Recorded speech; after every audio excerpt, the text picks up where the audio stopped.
गायत्री से यज्ञ का संबंध। यज्ञ भारतीय संस्कृति का आदि प्रतीक है। हमारे धर्म में जितनी महानता यज्ञ को दी गई है, उतनी और किसी को नहीं दी गई है। हमारा कोई भी शुभ अशुभ धर्म कृत्य यज्ञ के बिना पूर्ण नहीं होता। जन्म से लेकर अंत्येष्टि तक 16 संस्कार होते हैं। इनमें अग्निहोत्र आवश्यक है। जब बालक का जन्म होता है तो उसकी रक्षार्थ सूतक निवृत्ति तक घर में अखंड अग्नि स्थापित रखी जाती है। नामकरण, यज्ञोपवीत, विवाह आदि संस्कारों में भी हवन होना आवश्यक है। अंत में जब शरीर छूटता है तो उसे अग्नि को ही सौंपते हैं।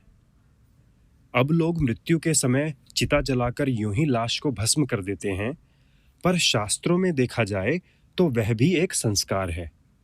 इसमें वेद मंत्रों से विधि पूर्वक आहुतियां चढ़ाई जाती हैं और शरीर यज्ञ भगवान को अर्पण किया जाता है। प्रत्येक कथा, कीर्तन, व्रत, उपवास, पर्व, त्योहार, उत्सव, उद्यापन में हवन को आवश्यक माना जाता है। अब लोग उसका महत्व एवं विधान भूल गए हैं और केवल चिन्ह पूजा करके काम चलाते हैं। घरों में स्त्रियां किसी रूप में यज्ञ की चिन्ह पूजा करती हैं। वे त्योहारों या पर्वों पर अग्नि को जिमाने या अगियारी करने का कृत्य किसी न किसी रूप में करती रहती हैं। थोड़ी सी अग्नि लेकर उस पर घी डालकर प्रज्वलित करना और उस पर पकवान के छोटे छोटे ग्रास चढ़ाना और फिर जल से अग्नि की परिक्रमा कर देना, यह विधान हम घर घर में प्रत्येक पर्व एवं त्योहारों पर होते देख सकते हैं। पितरों का श्राद्ध जिस दिन होगा, उस दिन ब्राह्मण भोजन से पूर्व इस प्रकार अग्नि को भोजन अवश्य कराया जाएगा, क्योंकि यह स्थिर मान्यता है कि अग्नि के मुख में दी हुई आहुति देवताओं और पितरों को अवश्य पहुंचती है। विशेष अवसर पर तो हवन करना ही पड़ता है। नित्य ही चूल्हा, चक्की, बुहारी आदि से होने वाली जीव हिंसा एवं पातकों के निवारणार्थ नित्य पंच यज्ञ करने का विधान है। उन पांचों में बलि वैश्व भी है। बलि वैश्व अग्नि में आहुति देने से होता है। इस प्रकार शास्त्रों के अनुसार तो नित्य हवन करना भी हमारे लिए आवश्यक है। होली तो यज्ञ का त्योहार है। आजकल लोग लकड़ी, उपले जलाकर होली मनाते हैं। शास्त्रों में देखा जाए तो यह यज्ञ है। लोग यज्ञ की आवश्यकता और विधि को भूल गए, पर केवल ईंधन जलाकर उस प्राचीन परंपरा की किसी प्रकार पूर्ति कर देते हैं। इसी प्रकार श्रावणी, दशहरा, दीपावली के त्योहारों पर किसी न किसी रूप में हवन अवश्य होता है। नवरात्र में स्त्रियां देवी की पूजा करती हैं, तो अग्नि के मुख में देवी के निमित्त घी, लौंग, जायफल आदि अवश्य चढ़ाती हैं। सत्यनारायण व्रत कथा, रामायण पारायण, गीता पाठ, भागवत सप्ताह आदि में भी शुभ कर्म में क्यों न हो, हवन इसमें अवश्य होगा। साधनाओं में भी हवन अनिवार्य है। जितने भी पाठ, पुरुषचरण, जप, साधन किए जाते हैं, वे चाहे वेदोक्त हों चाहे तांत्रिक, हवन उसमें किसी न किसी रूप में अवश्य करना पड़ेगा। गायत्री उपासना में भी हवन आवश्यक है। अनुष्ठान या पुरुषचरण में जप से 10वां भाग हवन करने का विधान है। परिस्थितिवश 10वां भाग आहुति न दी जा सके तो शतांश 100वां भाग आवश्यक ही है। गायत्री को माता और यज्ञ को पिता माना गया है। इन्हीं दोनों के संयोग से मनुष्य का जन्म होता है, जिसे द्विजत्व कहते हैं। ब्राह्मण, क्षत्रिय, वैश्य को द्विज कहते हैं। द्विज का अर्थ है दूसरा जन्म। जैसे अपने शरीर को जन्म देने वाली माता पिता की सेवा पूजा करना मनुष्य का नित्य कर्म है, उसी प्रकार गायत्री माता और यज्ञ पिता की पूजा भी प्रत्येक द्विज का आवश्यक धर्म कृत्य है। धर्म कर्तव्य है। धर्म ग्रंथों में पग पग पर यज्ञ की महिमा का गान है। वेद में यज्ञ का विषय प्रधान है, क्योंकि यज्ञ एक ऐसा विज्ञानमय विधान है जिससे मनुष्य का भौतिक और आध्यात्मिक दृष्टि से कल्याणकारक उत्कर्ष होता है। भगवान यज्ञ से प्रसन्न होते हैं। कहा गया है, जो यज्ञ द्वारा पूजे जाते हैं, यज्ञमय हैं, यज्ञ रूप हैं, उन यज्ञ पुरुष विष्णु भगवान को नमस्कार है। यज्ञ मनुष्य की अनेक कामनाओं को पूर्ण करने वाला तथा स्वर्ग एवं मुक्ति प्रदान करने वाला है। यज्ञ को छोड़ने वालों की शास्त्रों में बहुत निंदा की गई है। सुख शांति चाहने वाला कोई व्यक्ति यज्ञ का परित्याग नहीं करता। जो यज्ञ को छोड़ता है उसे यज्ञ रूप परमात्मा भी छोड़ देते हैं। सबकी उन्नति के लिए आहुतियां यज्ञ में छोड़ी जाती हैं। जो नहीं छोड़ता वह राक्षस हो जाता है। यज्ञ से अनेक पापों से छुटकारा मिलता है तथा परमात्मा के लोक की भी प्राप्ति होती है। यज्ञ से पुत्रार्थी को पुत्र लाभ, धनार्थी को धन लाभ, विवाहार्थी को सुंदर भार्या, कुमारी को सुंदर पति, श्री कामना वाले को ऐश्वर्य प्राप्त होता है और निष्काम भाव से यज्ञानुष्ठान करने से परमात्मा की प्राप्ति होती है। यज्ञ करने वाले को ग्रह पीड़ा, बंधुनाश, धन क्षय, पाप, रोग, बंधन आदि की पीड़ा नहीं सहनी पड़ती। यज्ञ का फल अनंत है। यज्ञों से संतुष्ट होकर देवता संसार का कल्याण करते हैं। यज्ञ द्वारा लोक परलोक का सुख प्राप्त हो सकता है। यज्ञ से स्वर्ग की प्राप्ति होती है। यज्ञ के समान कोई दान नहीं, यज्ञ के समान कोई विधि विधान नहीं। यज्ञ में ही सब धर्मों का उद्देश्य समाया हुआ है।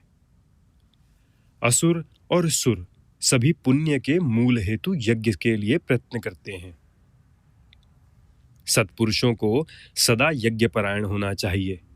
यज्ञों से ही बहुत से सत्पुरुष देवता बने हैं। यदि रोगी अपनी जीवनी शक्ति को खो भी चुका हो, निराशाजनक स्थिति को पहुंच गया हो, यदि मरण काल भी समीप आ चुका हो, तो भी यज्ञ उसे मृत्यु के चंगुल से बचा लेता है और 100 वर्ष जीवित रहने के लिए पुनः बलवान बना देता है। यज्ञ से देवताओं को बल मिलता है।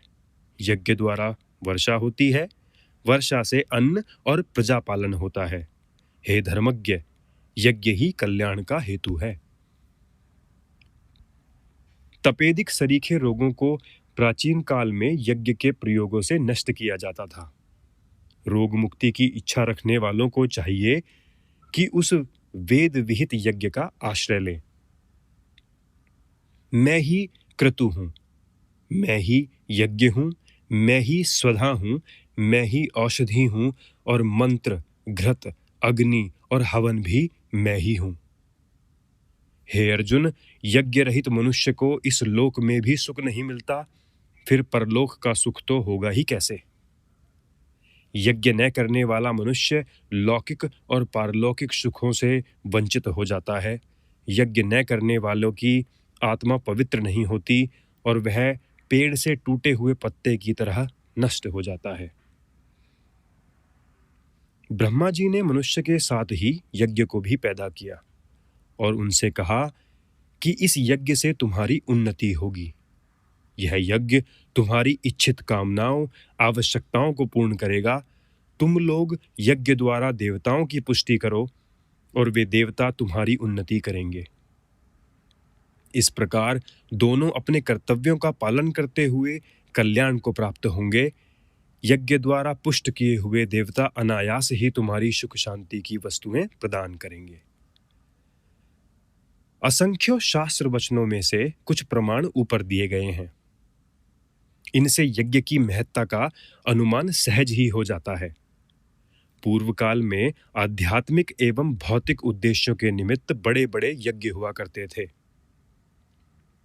देवता भी यज्ञ करते थे, असुर भी यज्ञ करते थे, ऋषियों द्वारा यज्ञ किए जाते थे, राजा लोग अश्वमेध आदि विशाल यज्ञों का आयोजन करते थे।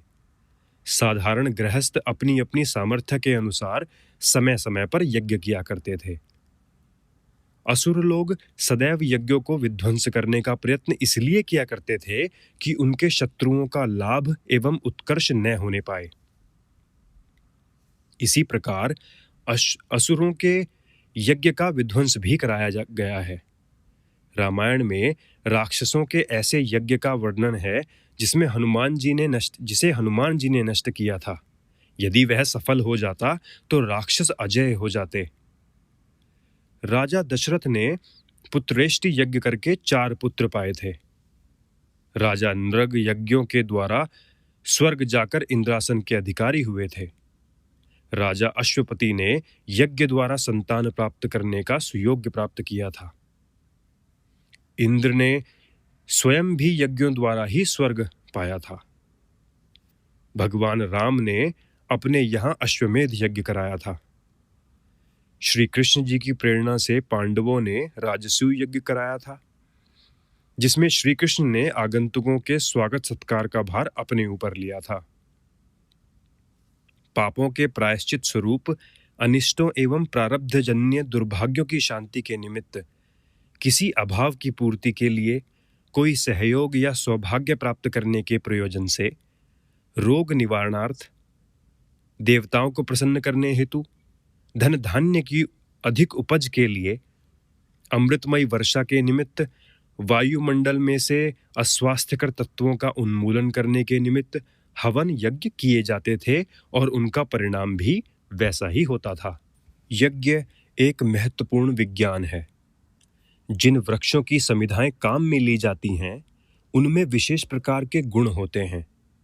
किस प्रकार के लिए किस प्रकार की हव्य वस्तुएं होमी जाती हैं, उनका भी विज्ञान है।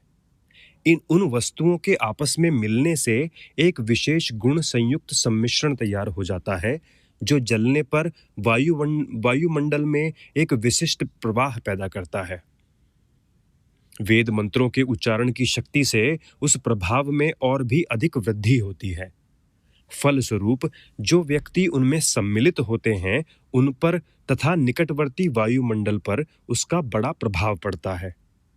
सूक्ष्म प्रकृति के अंतराल में जो नाना प्रकार की दिव्य शक्तियां काम करती हैं, उन्हें देवता कहते हैं। इन देवताओं को अनुकूल बनाना, उनको उपयोगी दिशा में प्रयोग करना, उनसे संबंध स्थापित करना, यही देवताओं को प्रसन्न करना है। यह प्रयोजन यज्ञ द्वारा आसानी से पूरा हो जाता है। संसार में कभी भी किसी वस्तु का नाश नहीं होता, केवल रूपांतर होता रहता है। जो वस्तुएं हवन में होमी जाती हैं, वे तथा वेद मंत्रों की शक्ति के साथ जो सद्भावनाएं यज्ञ द्वारा उत्पन्न की जाती हैं, वे दोनों मिलकर आकाश में छा जाती हैं। उनका प्रवाह समस्त संसार के लिए कल्याणकारक परिणाम उत्पन्न करने वाला होता है। इस प्रकार यह संसार की सेवा का, विश्व में सुख शांति उत्पन्न करने का एक उत्तम माध्यम एवं पुण्य परमार्थ है। यज्ञ से याज्ञिकी की आत्मशुद्धि होती है, उनके पाप ताप नष्ट होते हैं तथा शांति एवं सद्गति उपलब्ध होती है। सच्चे हृदय से यज्ञ करने वाले मनुष्य का लोक परलोक सुधरता है। यदि उनका पुण्य पर्याप्त हुआ, तब तो उन्हें स्वर्ग या मुक्ति की प्राप्ति होती है। अन्यथा यदि दूसरा जन्म भी लेना पड़ा तो सुखी, श्रीमान, साधन संपन्न उच्च परिवार में जन्म होता है, ताकि आगे के लिए वह सुविधा के साथ सत्कर्म करता हुआ लक्ष्य को सफलतापूर्वक प्राप्त कर सके। यज्ञ का अर्थ दान, एकता, उपासना से है। यज्ञ का वेदोक्त आयोजन, शक्तिशाली मंत्रों का विधिवत उच्चारण, विधि पूर्वक बनाए हुए कुंड, शास्त्रोक्त समिधाएं तथा सामग्रियां जब ठीक विधान पूर्वक हवन की जाती हैं, उनका दिव्य प्रभाव विस्तृत आकाश मंडल में फैल जाता है। उसके प्रभाव के फलस्वरूप प्रजा के अंतःकरण में प्रेम, एकता, सहयोग, सद्भाव, उदारता, ईमानदारी, संयम, सदाचार, आस्तिकता आदि सद्भावों एवं सद्विचारों का स्वमेव आविर्भाव होने लगता है। पत्तों से आच्छादित दिव्य आध्यात्मिक वातावरण के स्थान पर जो संतान पैदा होती है, वह स्वस्थ, सद्गुणी और उच्च विचारधाराओं से परिपूर्ण होती है। पूर्व काल में पुत्र प्राप्ति के लिए ही पुत्रेष्टि यज्ञ कराते हों सो बात नहीं है। जिनको बराबर संतानें होती थीं, वे भी सद्गुणी एवं प्रतिभावान संतान प्राप्त करने के लिए पुत्रेष्टि यज्ञ कराते थे। गर्भाधान, सीमांत, पुंसवन, जातकर्म, नामकरण आदि संस्कार बालक के जन्म लेते लेते अबोध अवस्था में ही हो जाते थे। इनमें से प्रत्येक में हवन होता था ताकि बालक के मन पर दिव्य प्रभाव पड़े और वह बड़ा होने पर पुरुष सिंह एवं महापुरुष बने। प्राचीन काल का इतिहास साक्षी है कि जिन दिनों इस देश में यज्ञ की प्रतिष्ठा थी, उन दिनों यहाँ महापुरुषों की कमी नहीं थी। आज यज्ञ का तिरस्कार करके अनेक दुर्गुणों, रोगों, कुसंस्कारों और बुरी आदतों से ग्रसित बालकों से ही हमारे घर भरे हुए हैं। यज्ञ से अदृश्य आकाश में जो आध्यात्मिक विद्युत तरंगे फैलती हैं, वे लोगों के मन से द्वेष, पाप, अनीति, वासना, स्वार्थपरता, कुटिलता आदि बुराइयों को हटाती हैं। फलस्वरूप उससे अनेकों समस्याएं हल होती हैं। अनेकों उलझने, गुत्थियां, पेचीदगियां, चिंताएं, भय, आशंकाएं तथा बुरी संभावनाएं समूल नष्ट हो जाती हैं। राजा, धनी, संपन्न लोग, ऋषि मुनि बड़े बड़े यज्ञ करते थे, जिससे दूर दूर तक का वातावरण निर्मल होता था और देशव्यापी, विश्वव्यापी बुराइयां तथा उलझनें सुलझती थीं। बड़े रूप में यज्ञ करने की जिनकी सामर्थ्य है, उन्हें वैसा आयोजन करना चाहिए। अग्नि का मुख ईश्वर का मुख है। उसमें जो कुछ खिलाया जाता है वह सच्चे अर्थों में ब्रह्म भोज है। ब्रह्म अर्थात परमात्मा, भोज अर्थात भोजन। परमात्मा को भोजन कराना यज्ञ के मुख में आहुति छोड़ना ही है। भगवान हम सबको खिलाता है। हमारा भी कर्तव्य है कि अपने उपकारी के प्रति पूजा करने में कंजूसी न करें। जिनकी आर्थिक स्थिति वैसी नहीं है, वे कई व्यक्ति थोड़ा थोड़ा सहयोग करके सामूहिक यज्ञ की व्यवस्था कर सकते हैं। जहां साधन सुयोग न हो, वहां यदा कदा छोटे छोटे हवन किए जा सकते हैं, अथवा जहां नियमित यज्ञ होते हैं, वहां अपनी ओर से कुछ आहुतियों का हवन कराया जा सकता है। कई अन्य व्यक्ति यज्ञ कर रहे हों तो उसमें समय, सहयोग एवं सहायता देकर उसे सफल बनाने का प्रयत्न भी यज्ञ में भागीदार होना ही है। हमें यह निश्चित रूप से समझ लेना चाहिए कि यज्ञ में जो कुछ धन सामग्री श्रम लगाया जाता है, वह कभी निरर्थक नहीं जाता। एक प्रकार से वह देवताओं के बैंक में जमा हो जाता है और उचित अवसर पर संतोषजनक ब्याज समेत वापस मिल जाता है।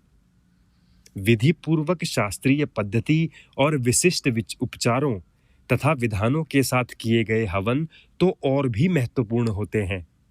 वे एक प्रकार से दिव्य अस्त्र बन जाते हैं। पूर्व काल में यज्ञ के द्वारा मनोवांछित वर्षा होती थी। योद्धा लोग युद्ध में विजयश्री प्राप्त करते थे और योगी आत्म साक्षात्कार करते थे। यज्ञ को वेदों में कामधुक कहा है, जिसका आशय यही है कि वह मनुष्य के सभी अभावों और बाधाओं को दूर करने वाला है। नित्य का अग्निहोत्र बहुत सरल है। उसमें कुछ इतना भारी खर्चा नहीं होता कि मध्यम वृत्ति का मनुष्य उस भार को उठा न सके।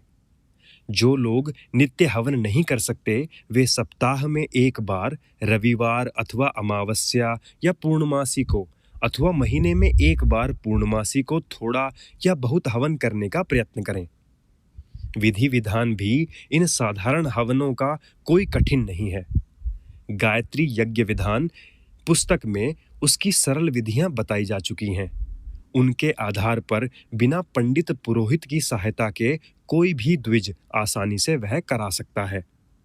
जहां कुछ भी विधान न मालूम हो, वहां केवल शुद्ध घृत की आहुतियां गायत्री मंत्र के अंत में स्वाहा शब्द लगाते हुए दी जा सकती हैं। किसी न किसी रूप में यज्ञ परंपरा को जारी रखा जाए तो वह भारतीय संस्कृति की एक बड़ी भारी सेवा है। साधारण होम भी बहुत उपयोगी होता है। उससे घर की वायु शुद्धि, रोग निवृत्ति, अनिष्टों से आत्मरक्षा होती है। फिर विशेष आयोजन के साथ विधि विधान पूर्वक किए गए यज्ञ तो असाधारण फल उत्पन्न करते हैं। यह एक विद्या है। पांचों तत्वों के होम में एक वैज्ञानिक सम्मिश्रण होता है, जिससे एक प्रचंड शक्ति को द्विमूर्धा, द्विनासिका, सप्तहस्त, द्विमुख, सप्तजिह्वा, उत्तर मुख कोटि द्वादश मूर्धा, द्विपंचाशत्कला, युतम आदि विशेषण युक्त कहा गया है। इस रहस्यपूर्ण संकेत में यह बताया गया है कि यज्ञाग्नि की मूर्धा भौतिक और आध्यात्मिक दोनों हैं। ये क्षेत्र सफल बनाए जा सकते हैं। स्थूल और सूक्ष्म प्रकृति यज्ञ की नासिका है, उन पर अधिकार प्राप्त किया जा सकता है। सातों प्रकार की संपदाएं यज्ञाग्नि के हाथ में हैं। वाम मार्ग और दक्षिण मार्ग ये दो मुख हैं। सातों लोक जिह्वाएं हैं। इन सब लोकों में जो कुछ भी विशेषताएं हैं वे यज्ञाग्नि के मुख में मौजूद हैं। उत्तर ध्रुव का चुंबकत्व केंद्र अग्नि मुख है। 52 कलाएं यज्ञ की ऐसी हैं जिनमें से कुछ को प्राप्त करके ही रावण इतना शक्तिशाली हो गया था। यदि यह सभी कलाएं उपलब्ध हो जाएं तो मनुष्य साक्षात अग्नि स्वरूप हो सकता है और विश्व के सभी पदार्थ उसके करत लगत हो सकते हैं।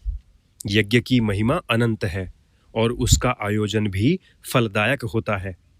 गायत्री उपासकों के लिए तो यज्ञ पिता तुल्य पूजनीय है। यज्ञ भगवान की पूजा होती रहे, यह प्रयत्न करना आवश्यक है।